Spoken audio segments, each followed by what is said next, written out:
हाय, मी नीलम. काय मस्त पाऊस पडतोय. आहा हा, काय वातावरण सुंदर झालेलं आहे.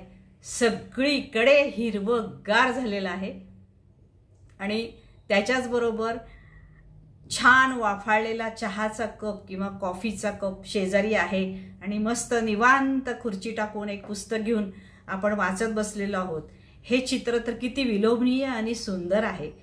पण आता तुम्ही ते वाचायचं सुद्धा कष्ट घेऊ नका. चला बरं, तुम्ही चहाचा कप घेऊन तयार व्हा आणि मी तुम्हाला छान छान स्टोरीज, आर्टिकल्स, पोएम्स सर्व काही तुम्हाला माझ्या चॅनलवर बोलकी पुस्तकेवर मिळेल. तर तुम्ही ते चहाचा कप घेऊन बसा ह्या पावसाच्या वातावरणात आणि माझ्या चॅनलवरचे सर्व व्हिडिओज, ऑडिओज एन्जॉय करा. आणि असंच आता आज मी एक आपणासाठी घेऊन आलेली आहे पावसाबद्दल. आपल्या संध्याताई काय सांगतायत ते तुम्ही ऐका. माझ्या चॅनलला लाईक करा, शेअर करा, सबस्क्राईब करा, कमेंट करा अँड एन्जॉय युअर पावसाच्या धारा संगे संध्याताईंच्या बरोबर. बाय. श्री गुरुदेव दत्त.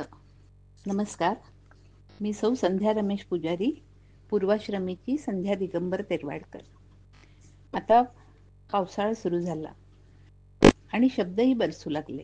तर असंच काहीसं नवं तुमच्यासाठी खास. आज कसं कुंद कुंद वातावरण, ढगाळ, काजळलेलं. पाऊस धड पडतही नाही, ना आभाळाला मोकळं करतो, ना स्वतः मोकळा होतो. अडवणूक करण्यात मजा वाटते याला, अगदी काही माणसांसारखी. हे विचार मनात, कधी मोकळं होणार हे आभाळ, घुसमट नुसती. आणि मग मनात असंख्य विचार येऊ लागले. हे मेघ एकमेकांवर आदळत असतील का? एकमेकांना ढकलत असतील का? तू आधी उडी मार, मग मी. किंवा चल आपण दोघे मिळून उडी मारू. ढग म्हणत असतील का एकमेकांना, ए मला कोणी ढकललं? काय काय म्हणत असतील, पुटपुटत असतील, धुसफुसत असतील, देव जाणे. पण पडतही नाहीत आणि पडू देतही नाही, तेवढं खरं. अगदी काही माणसांसारखं एकमेकांच्या कुरघड्या काढण्यात मजा, मग्न नुसती. नुसता गुरगुर आवाज, गडगडाट, पण मोकळं नाही व्हायचं पठ्ठ्यानं. असतात ना अशी माणसं ढगांसारखी, सारख्या तक्रारी.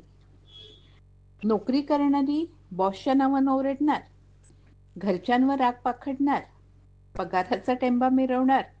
तर नोकरी न करणारी, आमचं काय बाई, आम्ही घरवासी, मिळवत्या थोड्याच, नाही नोकरी करू शकलो म्हणून दुखियारी.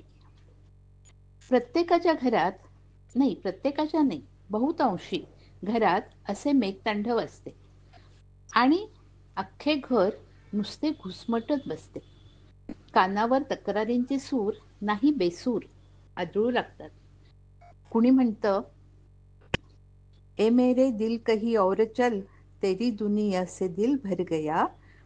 तर कुणी तक्रारी करतं, दुनिया में हम आए हैं तो जीना ही पड़ेगा, जीवन है अगर जहर तो पीना ही पडेगा.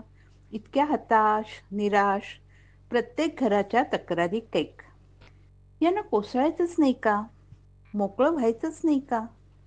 एकमेकांवर गुरगुरण्यात, दोषारोपण करण्यात आजूबाजूचा अंधार वाढत चाललाय, घुसमट वाढत चाललीय. लक्षातच येत नसेल का? मनात असंख्य विचारांचे नवे ढगांचे ओझे आणि कापूर. तेवढ्यात एक थेंब गच्चीतल्या इवल्याशा रोपावर पडला आणि मनात आशेची पालवी उमलली.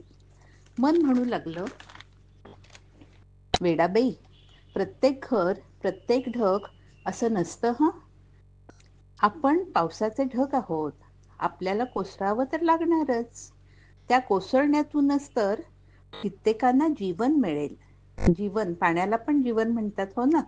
कित्येकांना जीवन मिळेल, हिरवे अंकुर उमलतील, बीज रुजतील. आपलं काम तर बरसणं. हो ग, खरंच असे ढग असतातच ना, माझं मन मला सांगू लागलं. आणि समोर तिचा चेहरा तरळला. तिचा म्हणजे कुणाचा? तिचा म्हणजे हिचा हो, आपली. हं. आता हेच पहा ना, हिनं काय केलं? जीवन आलं तसं स्वीकारलं. कुणी नोकरी केली तरी तिचा दुस्वास नाही आणि आपल्याला नोकरी नाही म्हणून हिची खंत नाही.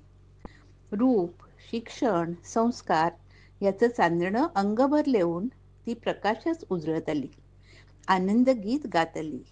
नवरा, सासूबाई, मुलं, आलं गेलं, पै पाहुणे साऱ्यांचेच ती कोड कौतुक करत राहिली आणि संसार प्रेमानं करत आली, बरसत आली. कारण आपल्याला बरसायचंच आहे हे तिनं स्वीकारलं होतं. आता आपण पाहतो ना, सारं सारं सारं असूनही, मिळवूनही आनंदाशी फारकत घेतलेले कैक चेहरे आपल्या आजूबाजूला असतात. आणि समोर आलं त्या आनंदानं स्वीकारलं. ना तक्रार, ना तंटा, पण चेहऱ्यावर मात्र समाधानाचं चांदणं, कायमचं आनंद गाणं. आम्हीच का म्हणून सासूबाईंची जबाबदारी घ्यायची? हे प्रश्नचिन्ह नाही. किंवा मी शिकलेली असून ही नोकरी नाही करू शकले, ही किंवा अशी नन्नाची बाराखडी पण नाही. खरंच हिचे विचार कसे तालबद्ध, लयबद्ध, सुस्पष्ट, ना गोंधळ ना गोंगाट. आणि आता बाहेर थेंबांची गती वाढली होती. टपोरे थेंब मोत्यासारखे वाटू लागले.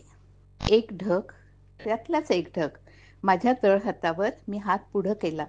अगदी मोकळा मोकळा होत म्हणाला, मैं जिंदगी का साथ निभाता चला गया, हर फिक्र को धुए में उडाता चला गया.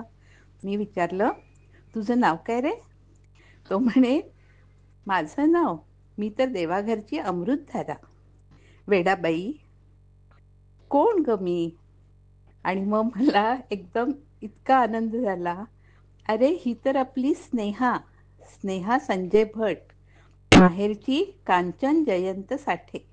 अगदी मनमुराद बरसणारी, कोणतीही तक्रार नसणारी, जीवन जसं आलं तसं त्याला स्वीकारणारी. आणि मग मनात ओळी घुमू लागल्या.